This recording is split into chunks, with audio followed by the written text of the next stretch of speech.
오늘 우리에게 주시는 하나님의 말씀 창세기 22장 10절부터 18절까지 말씀입니다. 창세기 22장 10절부터 18절까지 말씀.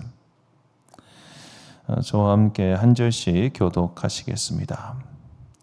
그는 손에 칼을 들고서 아들을 잡으려고 하였다. 그때 주님의 천사가 하늘에서 아브라함아 아브라함아 하고 그를 불렀다. 아브라함이 대답하였다. 예, 여기 있습니다. 천사가 말하였다. 그 아이에게 손을 대지 말아라. 그 아이에게 아무 일도 하지 말아라. 내가 너의 아들 너의 외아들까지도 나에게 아끼지 아니하니 내가 하나님을 두려워하는 줄을 내가 이제 알았다.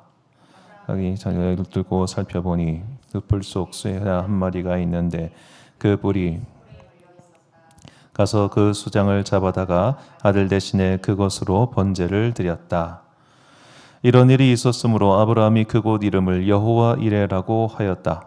오늘날까지도 사람들은 주님의 산에서 준비될 것이다는 말을 한다. 주님의 전사가 하늘에서 두 번째로 아브라함을 불러서 말하였다. 주님의 말씀이다. 내가 친히 맹세한다. 내가 이렇게 너의 아들까지 너의 외아들까지 아끼지 않았으니 내가 반드시 너에게 큰 복을 주며 너의 자손이 크게 불어나서 하늘의 별처럼 바닷가의 모래처럼 많아지게 하겠다. 너의 자손은 원수의 성을 차지할 것이다. 함께 있습니다. 내가 나에게 복종하였으니 세상 모든 민족이 내 자손의 덕을 입어서 복을 받게 될 것이다. 아멘. 한국교회 옛 이야기 11번째 시간 대구 경북 질병의 땅에서 자식을 드리다라는 제목으로 하나님의 말씀 선포하겠습니다. 우리가 지난 시간까지 부산을 포함한 경남 지역의 선교 역사에 대해서 살펴보았습니다. 경남 지역 선교회는 호주 빅토리아 장로교회의 많은 선교사들의 희생과 헌신 그리고 그 교단의 전폭적인 지원 덕분에 일이 이루어졌다는 것을 말씀드렸습니다. 누군가가 처음에 희생의 첫 제물이 되자 많은 사람들이 그의 뒤를 따라서 이 경남 지역의 선교를 위해서 많은 것을 바쳤습니다. 자, 우리가 아무도 모르는 땅에 가서 자신의 인생을 다 바쳐서 그곳에서 또 무언가를 일군 다음에 그렇게 일군 것들을 현지인들에게 아무렇지도 않게 넘겨주고 돌아오는 게 얼마나 어려운 일인지 우리나라 현재 선교 상황을 보면 알 수 있습니다. 자, 교인들이 십수년 혹은 몇십 년 동안 돈을 모아서 수십억 가까운 돈을 들여가지고 건물을 지었습니다. 그런데 이제 세월이 지나면서 선교사님 은퇴하니까 그걸 현지인들한테 다 줬어요. 그러면 이 한국 땅에 남아있는 교인들은 그거에 대해서 되게 섭섭해져요. 왜냐면 이제 가도 누군가 만날 수도 없고 뭐도 없으니까. 그게 머리로는 그래 그렇게 해야지라고 해도 막상 그게 내 때에 일어났을 때 은근히 섭섭한 게 사실이에요. 물론 제가 속이 좁아서 그런 사람일 수도 있습니다만 제 주변에 많은 은퇴하신 선교사님들은 그랬었어요. 진짜로. 우리 교회에서 우리 목 선교사님이 이렇게 오랜 세월 동안 했는데 이제 다 떠나야 되니까 그게 아쉬워하시더라고요. 자, 그런데 이들은 그 어려운 걸 했습니다. 그들이 그렇게 가능했던 것은 정말로 하나님께 자신의 모든 것을 내어드린 사람들이었기 때문이죠. 자, 오늘은 이제 마지막은 다음 주에 강원도 지역만 하고 이제 끝낼 생각인데 오늘은 대구와 경북 지역에 있는 기독교 유적지에 대해서 말씀을 드리려고 합니다.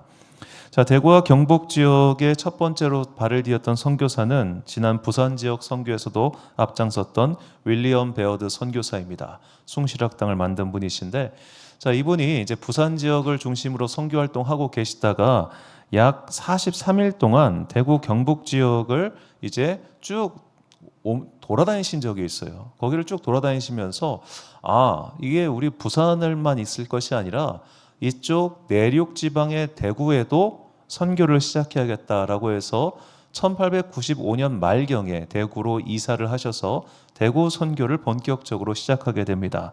지난번에도 말씀드렸지만 이쪽 부산 지역은 이제 빅토리아 장로교회 이쪽 호주 사람들이 많이 있다 보니까 그러면 여기 이쪽 부산 경남은 너희 호주가 하고 경북 쪽 이쪽은 우리 미국 북장로교회가 할게라고 해서 경북 지역은 지금까지도 장로교회 교세가 전국에서 가장 강한 곳 중 하나죠. 그래서 1899년도에 미국 북장로교에서 대구 스테이션을 개설하게 됩니다. 자, 이 임무는 처음에 베어드 선교사가 맡았지만 지난 시간 말씀드렸던 것처럼 이 베어드 선교사가 워낙 한국어를 잘하기 때문에 당시는 이렇게 현지 어떻게 보면 교회 사역이나 이런 것보다는 학교 사역 쪽으로 가자 해가지고 너 평양으로 와서 우리랑 같이 이거 하자 저거 하자 해가지고 숭실학당을 만들기 때문에 이제 베어드 선교사는 갔고 자기의 처남이었던 아담스 선교사에게 이 대구 지역을 이양하고 그렇게 떠나게 됩니다. 자, 이렇게 대구 스테이션은 크게 현재 동산의료원인 제중원, 그 당시 제중원, 그리고 개성학교와 신명학교, 그리고 대구제일교회 등으로 스테이션 사역이 활발하게 진행됩니다. 자, 대구의 동산의료원은 뭐 지금도 상당히 큰 병원입니다. 이것은 이제 성서라고 하는 쪽으로 이쪽에 또 크게 이전을 해가지고 지금은 이 정도의 굉장히 큰 이제 병원이 되었죠. 그리고 개성학교에 가면은 이렇게 그 당시 선교사들이 지었던 관들이 있습니다. 이거에 대해서는 제가 뒤에 또 설명을 드리겠습니다. 또 대구의 첫 번째로 지어졌던 대구 제일교회는 처음부터 이렇게 지었던 건 아니고 선교사 사택에서 예배를 시작해가지고 이렇게 조금씩 벽돌 건물들을 쭉쭉쭉 올려갔다고 그렇게 말을 하더군요. 자, 대구에 가보시면 딱 떠오르는 게 덥답니다. 덥습니다. 많이 덥습니다. 대구는 더구나 이제 분지 지형이어가지고 열이 잘 빠져나가지 않는, 그래서 젊은이들 사이에서는 데프리카다라는 말이 있을 정도로 굉장히 더운 동네죠. 자, 그렇게 더운 동네에 선교사들이 갔습니다. 지금도 우리나라 기온이 사실은 외국인들이 버티기에는 쉽지 않은 기온이죠. 겨울에는 엄청 춥고 여름에는 무지하게 덥고 이런 데서 좀 따뜻한 나라 혹은 좀 좋은 기온에 있던 사람들이 오면은 그야말로 와 이건 나 잡소 하는 기운이 되고 마는 겁니다. 그래서 많은 외국인들이 죽었는데 그 중에 특히 어린아이들이 많이 죽었어요. 어린아이들이. 자, 대구에 이제 동산병원, 그 동산의료원 가면은 은혜정원이라고 하는 여기 이제 16기 정도의 선교사 묘지가 이렇게 있습니다. 되게 예쁘게 잘 해놨는데 거기에 묻혀 있는 사람들의 면면을 보면 다음과 같습니다. 자, 먼저 넬리 닉 아담스라고 하는 이 아담스 선교사의 부인이 대구에서 첫 번째로 묻힌 외국인입니다. 넷째 아이를 출산했는데 출산 후 출산을 못하고 유산이 돼요. 그리고 유산 후 후유증으로 사망하게 됩니다. 자, 그리고 이제 마그다 엘리자베스 콜러라고 하는 이 구세균 선교사님은 장티푸스로 또 사망하고 제이스 크로도스 소텔이라고 하는 신혼부부, 이분들은 결혼하자마자 와가지고 28살에 또 장티푸스로 감염돼서 사망했습니다. 그러니까 당시 대구라고 하는 지역이 되게 살기 어려웠다는 거예요. 물론 다른 지역에서도 이렇게 전염병이나 풍토병으로 사망한 사례가 많습니다만 여기처럼 이렇게 특히 어린아이들이 사망한 곳은 제가 볼 땐 없어요. 자, 그래서 조엘 로버트 핸더슨은 이제 선교사 아들인데 출산 후 몇 시간 만에 사망했고요. 또 버디 핸더슨도 이제 1년 채 못 살고 사망했고, 루스 번스턴이라는 아이도 이제 1년 18개월인가 이게 살고 또 사망했고, 헬렌 맥기원 이제 원 선교사, 이 아버지는 이제 또 뒤에 나오는데 안동에서 사역하신 분이에요. 여기도 출생 후에 열흘 뒤에 사망하고, 이렇게 애들이 낳고 죽고 낳고 죽고 낳고 죽은 거예요. 그만큼 그 지역의 상황이 열악했기 때문에 그런 일이 벌어졌던 겁니다. 나머지 보면 바바라 챔니스, 존 해밀턴 도슨, 마르다 스캇 브루엔, 안나 메리어 브루엔, 자, 이런 자세한 내용들은 궁금하신 분들은 동산의료원 보시면 너무 자세히 설명이 되어 있습니다. 그리고 이제 마르다 스위츠, 여기 재미있는 게 유의미한 분이 이 14번 하워드 마펫이라고 하는 분인데 장로회 신학대학교 설립했던 그 마펫 선교사의 넷째 아들이에요.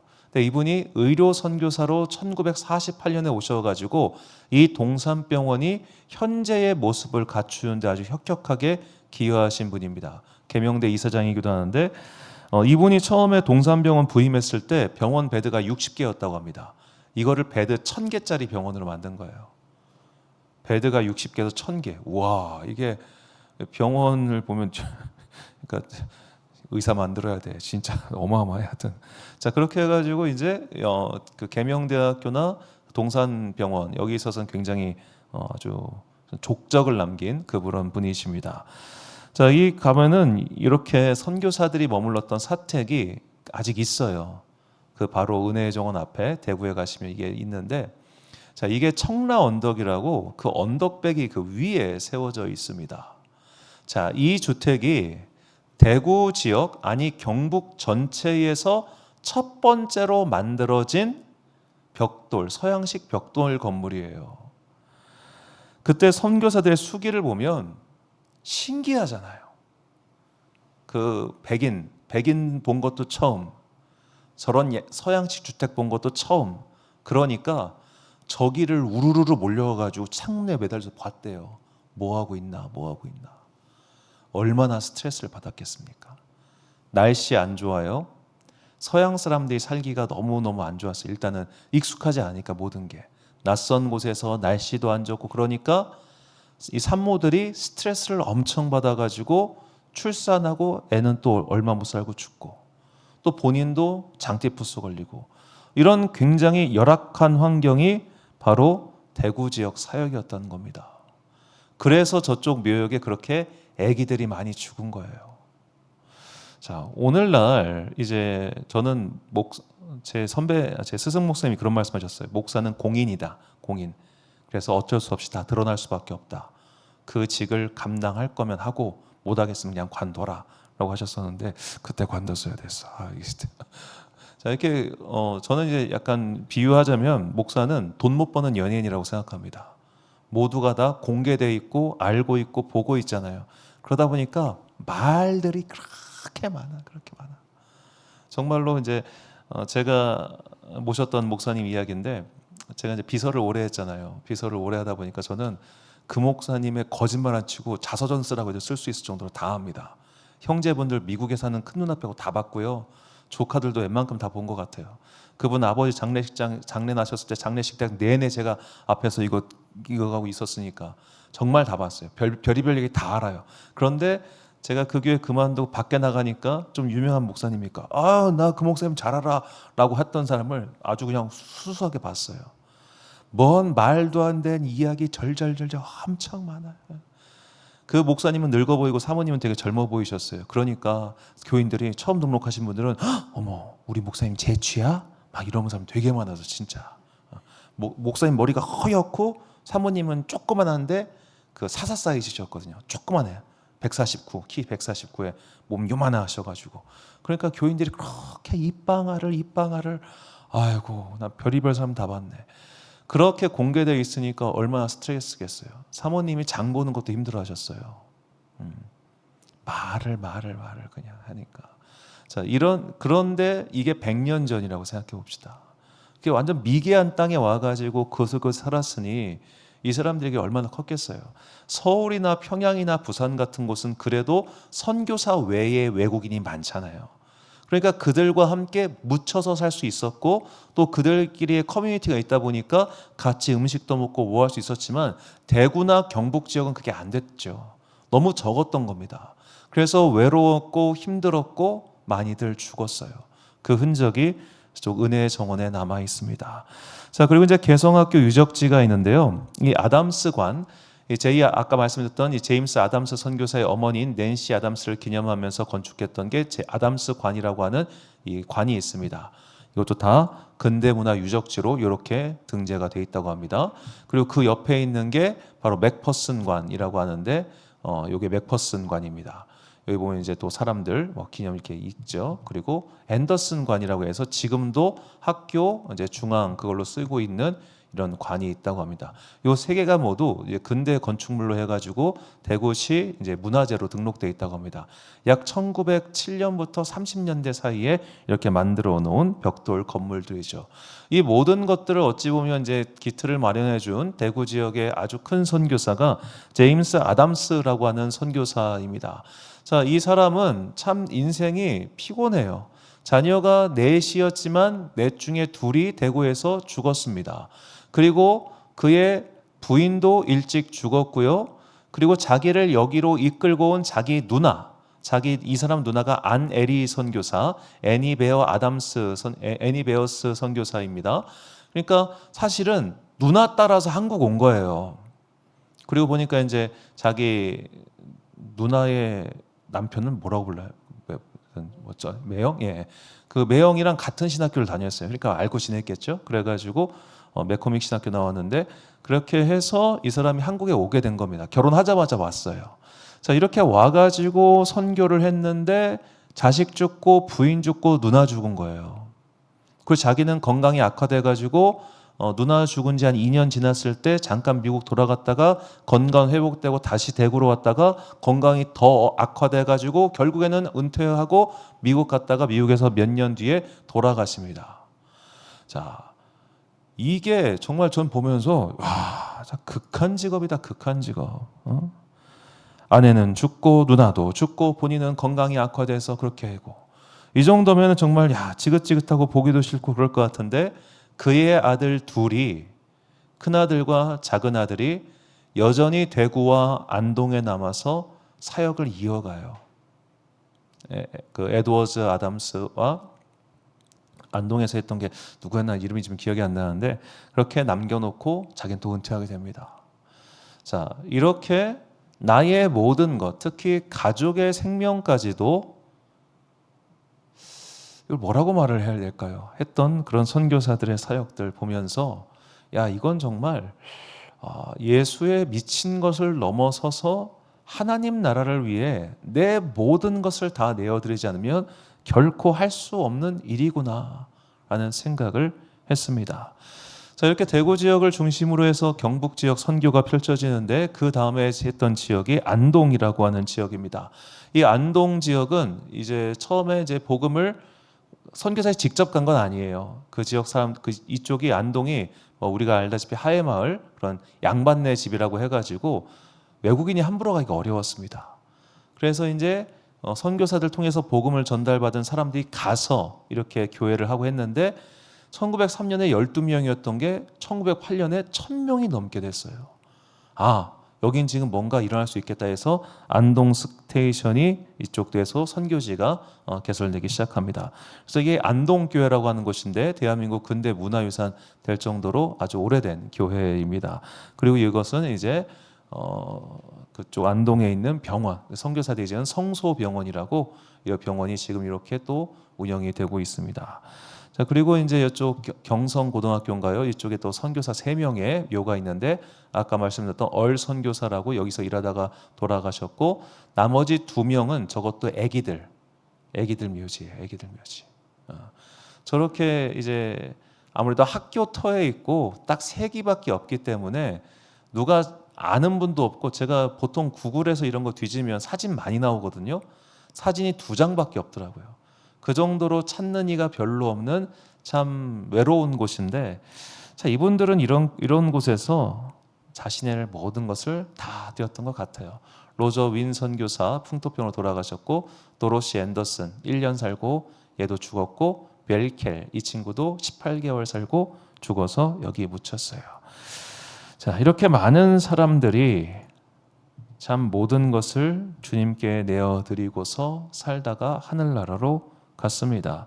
본인이야 자기가 결정했고 자기가 살겠지만 세상 어느 부모가 그렇게 아파하는 자식을 보면서 그래 너 천국 갈 거야 아빠도 곧 보자 이러고는 못 하잖아요. 할 수 있는 일이 아니잖아요. 그런데 갈 수 있는 병원도 변변찮고 날씨도 너무너무 안 좋은 그곳에서 많은 사람들의 자녀가 먼저 세상을 떠났습니다. 저도 목회하는 동안 자녀를 먼저 땅을 보내신 부모님들을 봤지만 입에 담는 것조차 힘들어하세요. 입에 담는 것조차 생각하는 것도 괴로워하세요. 그런데 내 자녀가 묻은 땅을 옆에 두고 집 앞이요. 자기 집 앞에 자식을 묻고 일하는 부모의 마음은 어떤 마음일까? 상상하고 싶지 않겠죠. 자, 우리의 믿음 생활이 딱 여기까지인 것 같아요. 저는 지금도 약간 좀 그렇습니다만 귀신이 무섭습니다. 솔직히 말해서 귀신이 무섭습니다. 근데 이제 저희 아는 선교사님께서 이렇게 본인께서 선교지에서 겪었던 여러 가지 영적 싸움에 대해서 말씀을 하시는데 너무 무서운 거예요. 막 난 그런 거 싫어. 막 너무 싫어가지고 선교사님 그런 얘기 하지 마요. 나는 그런 거 싫어요. 그러니까 선교사님께서 이러시는 거예요. 괜찮아. 그런 거는 감당할 수 있는 사람에게만 보여주죠. 귀신, 영적인 전투, 영적인 그런 것들은 감당할 수 있는 사람에게만 보여주죠. 넌 감당 못할 것 같으면 지금 안 보여주죠. 걱정하지 마. 그러시더라고요. 자, 마찬가지로 하나님께서 우리 인생 가운데 시련을 주실 때가 있을 겁니다. 그런데 그 시험도 치를 수 있는 수준이 되는 애들만 치를 수 있는 거죠. 일종의 레벨 테스트처럼. 물론 이 레벨 테스트를 통과한 사람들의 이야기만 우리가 읽고 있지만 분명히 누군가는 떨어진 사람도 있을 겁니다. 낙심하고 낙담하고 괴로워서 선교지에서 돌아온 사람도 많을 겁니다. 우리가 알지 못하는. 그런다고 한들 우리가 손가락질 할 수 있겠습니까? 그 어려운 시험을 통과했기 때문에 오늘 이렇게 삶의 흔적을 남긴 사람들의 이야기를 들으면서 우리도 마음 한켠으로 어렵겠지만 준비했으면 좋겠습니다. 만약 하나님께서 나에게 굉장히 결정적인 무언가를 요구하실 때 우리는 성경의 인물들처럼 혹은 이렇게 실제 역사 속에서 자신의 것을 내어드린 사람들처럼 행동할 수 있을까? 반대로 우리의 솔직한 마음은 그런 건 싫다. 나 예수 그렇게까지 믿고 싶진 않다. 좀 적당하게 믿을 수 있게끔 하나님 여기까지만. 혹시 이런 것은 아닌가 하고 말이죠. 자, 하나님께서는 아브라함에게 복을 주기로 작정하셨습니다. 그래서 아브라함에게 일정 수준 이상의 것을 요구하셨죠. 자, 그게 본문 10절과 11절에 나옵니다. 그는 손에 칼을 들고서 아들을 잡으려고 하였다. 그때 주님의 천사가 하늘에서 아브라함아 아브라함아 하고 그를 불렀다. 아브라함이 대답하였다. 예, 여기 있습니다. 자, 칼을 들고서 아들을 잡으려고 하였다. 이 렘브란트의 그림 같은 걸 보면 이 장면 성화로 많이 나옵니다만 진짜로 칼로 내려치려고 하고 자식은 목을 내밀어 있고 천사는 급하게 아브라함의 팔을 잡는 그런 장면이 나오죠. 정말로 죽이려고 했습니다. 우리는 마치 스포일러처럼 이 이야기의 끝을 알고 있기 때문에 아무런 감흥이 없어요. 그렇죠? 구해주실 테니까. 이 이야기의 끝을 알고 있으니까. 그런데 만약 이러한 결단, 이러한 희생, 이러한 것을 주님께서 모양은 다를 수 있으나 우리에게 요구하실 때 난 너의 건강을 원해. 난 너의 시간을 원해. 난 너의 재산을 원해. 난 너의 관계를 원해. 그럼에도 불구하고 너는 그런 것들을 끊고 버리고 나에게 와서 나의 일을 할 수 있냐라고 물어보실 때 주님 내가 여기 있사오니 나를 보내주소서라고 대답할 수 있는 그런 믿음의 수준이 우리에겐 있는가? 아마도 저는 자신이 아직까지는 없습니다. 솔직한 마음으로. 자, 우리 각자에게 삶의 어느 순간에 요구하시는 믿음의 레벨 테스트는 조금씩 다를 겁니다. 그런데 갑자기 하나님께서 우리에게 나 이거 못 풀 것 같은데 하는 문제를 내실 때가 있습니다. 나 이거 못 풀어요 선생님. 내가 이런 수준의 문제 어떻게 풀어요? 라는 식으로 너 일단 한번 치러봐. 너 이거 할 수 있을 것 같아. 점수 몇 점 나오나 보자. 라는 식으로 한 레벨 위에 레벨 테스트를 들여놓듯이 하나님께서 지금은 내가 뭔가 할 수 없을 것 같은 그런 문제를 툭 내실 때가 있어요. 자, 이런 게 뜻하지 않게 다가왔을 때 나는 어떻게 시험을 치를 것인가? 우리보다 앞서서 이 어려운 레벨 테스트, 정말 최악의 환경에서 삶의 엄청난 고난을 겪고서도 그 테스트를 잘 통과하여 믿음의 귀한 유산을 남긴 이런 사람들처럼 오늘 우리가 앞으로 다가올 수 있는 여러 가지 믿음의 시험들을 잘 극복하고 견디고 통과하면 주님께서는 분명히 성경을 통하여 약속하신 이 놀라운 복과 은혜들을 우리의 삶 가운데도 이루어 주실 것입니다. 결단의 말씀 마가복음 10장 29절부터 30절까지 말씀 우리가 찬 목소리로 봉독하겠습니다. 시작.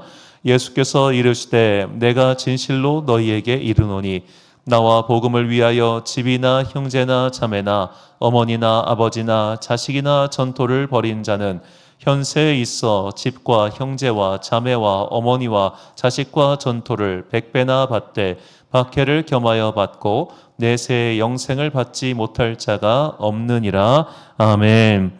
사랑하는 제2비 광성교회 성도 여러분, 그리고 이 수요일 예배 함께 드리고 계신 귀한 주님의 자녀 여러분, 이제 한국교회 기독교 유적 탐방 총 11번에 다음 주까지 12번인데 다음 주에 우리가 살펴볼 그 강화도는 선교사 휴양지예요.